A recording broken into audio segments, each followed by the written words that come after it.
چونکہ اللہ تعالیٰ نے زندگی کے ہر شعبے میں ہماری رہنمائی کی ہے،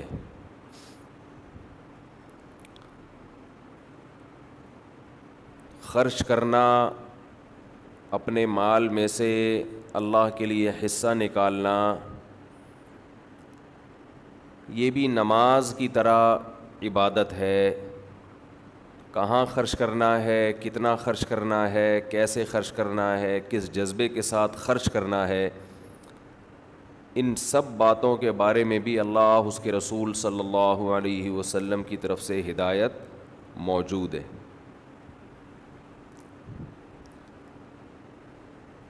آج ہمارے ہاں افراط و تفریط بہت ہے۔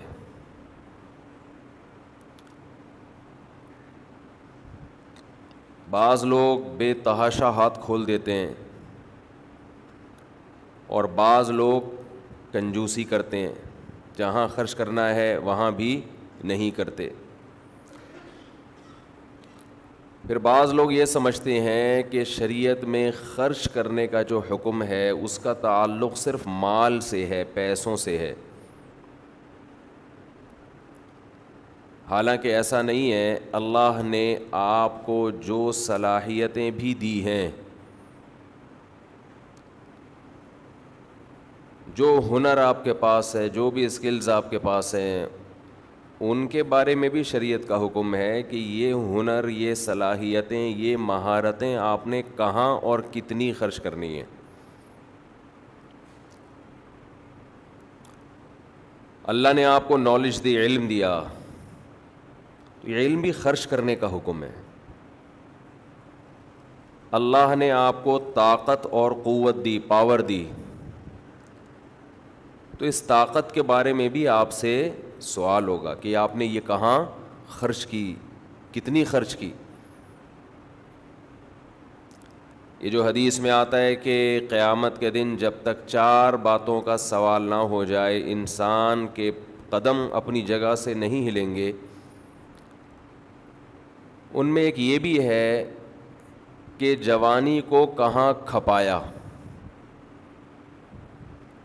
تو جوانی سے یہاں مراد کیا ہے؟ جب طاقت اور قوت کا زمانہ تھا تو اس طاقت کو کہاں استعمال کیا۔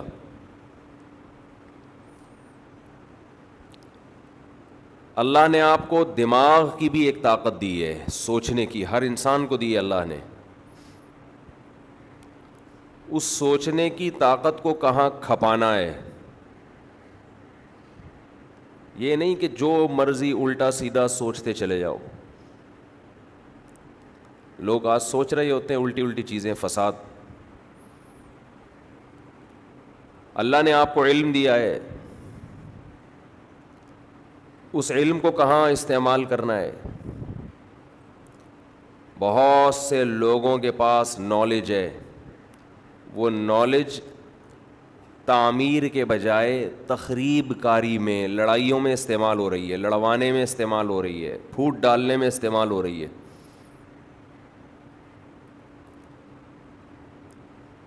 تو پیسہ بھی ایک طاقت ہے، حکومت بھی ایک طاقت ہے۔ اسلام کا کمال یہ ہے کہ قرآن میں اللہ کہتا ہے وَجَعَلْنَاكُمْ أُمَّةً وَكَذَلِكَ جَعَلْنَاكُمْ أُمَّةً وَسَطًا، ہم نے تم کو معتدل امت بنایا ہے، بیلنسڈ معتدل امت۔ اس کا کیا مطلب ہے؟ جتنی قوتیں، جتنی صلاحیتیں، جتنی طاقتیں اللہ نے آپ کو دی ہیں، آپ اگر اسلام پہ چلتے ہیں تو مطلب ان تمام چیزوں میں توازن قائم رکھتے ہیں، بیلنس رہتا ہے آپ کا، وہ خراب نہیں ہوتا۔ غیرت بھی ایک قوت ہے انسان کے اندر، حیا بھی ایک قوت ہے۔ غیرت بھی اعتدال سے، حیا بھی بولیں اعتدال سے۔ ہر چیز میں بیلنس ہے، ہر چیز میں۔ ایک عقل ہے، مثال کے طور پر سوچنے کی طاقت اللہ نے ہر ایک کو دی ہے۔ آپ اگر سوچتے ہی نہیں ہیں, بغیر سوچے سمجھے کام کر رہے ہیں, تو یہ بھی اعتدال سے تجاوز.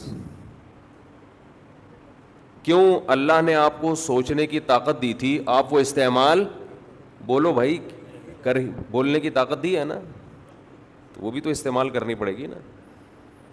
وہ بولنے پر بھی نہیں بول رہے تو اس کا مطلب وہ قوت استعمال ہی نہیں کر رہے آپ.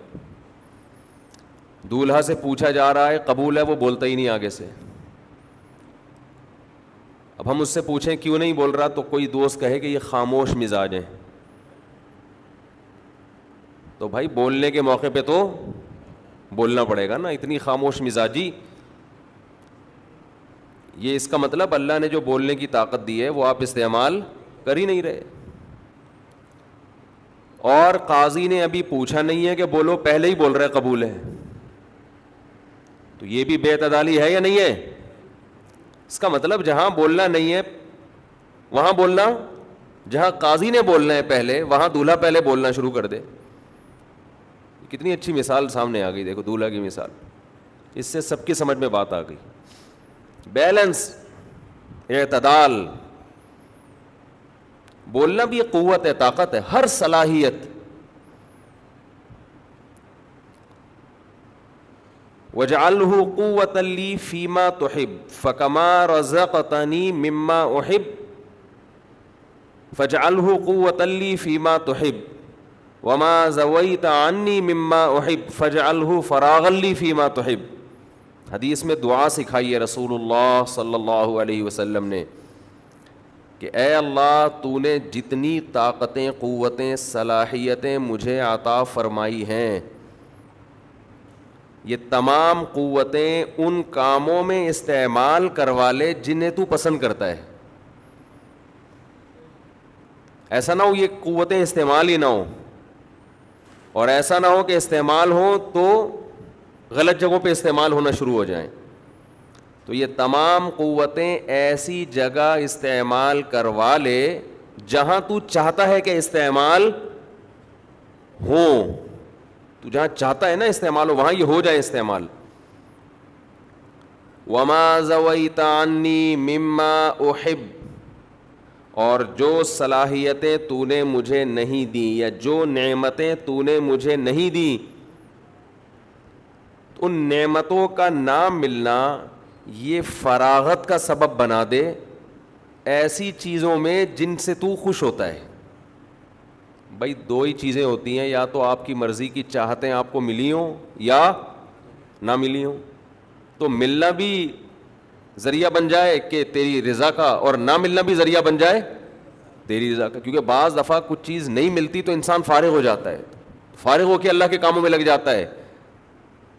بعض دفعہ کوئی نعمت ملتی ہے تو خطرہ ہوتا ہے کہ یہ نعمت اس کو اللہ سے دور کر دے گی. تو مقصد کیا ہے؟ بس اللہ ہی کے کاموں میں لگ جائے کسی طریقے سے, ہدف ہی یہی ہے. آج قوتوں اور طاقتوں کو مقصد بنایا ہوا ہے, صلاحیتوں کو مقصد بنایا ہوا ہے.